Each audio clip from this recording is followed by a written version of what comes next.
What students should expect is to be outside all day and to dress for whatever that means and to have a lot of fun and to be exhausted at the end of the day.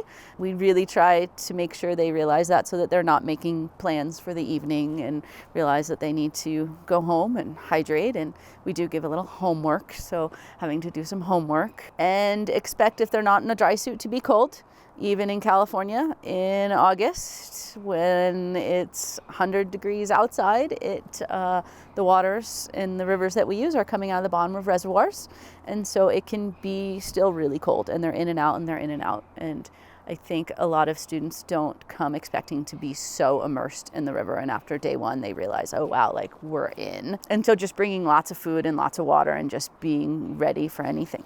I mean, Abby really said it all. You know, that we are fortunate that we work with really high energy, passionate instructors. So pretty much guaranteed that someone's going to come and have a good time. They're going to be challenged, but they're going to have a really good time along the way with that challenge and get immersed in the environment that they're training in. One question that we get over and over is footwear.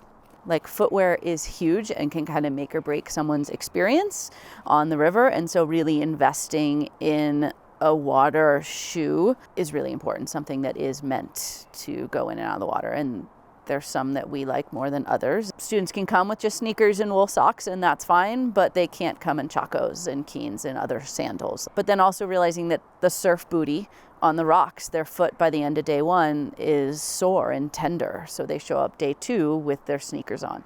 Footwear is like just huge in the comfort department. It's another mistake students make sometimes that show up with dry suits is that they don't realize that the dry suit's keeping you from getting wet, but it's not protecting you from the temperature of the water that's pushing in on the sides. So the other thing I'd recommend to students is just bringing a lot of layers. So that if it's really hot, you can wear shorts and a t-shirt and use that water to cool you down. But if you're starting to get cold, you have 2 or 3 layers to add in to the... And I think departments are getting savvier, but we still do have the groups that show up with dry suits and jeans and cotton t-shirts. And they're wearing their jeans and cotton t-shirts under their dry suits, and they're tough and they do it. But I think if the more comfortable you are, the more you're going to learn.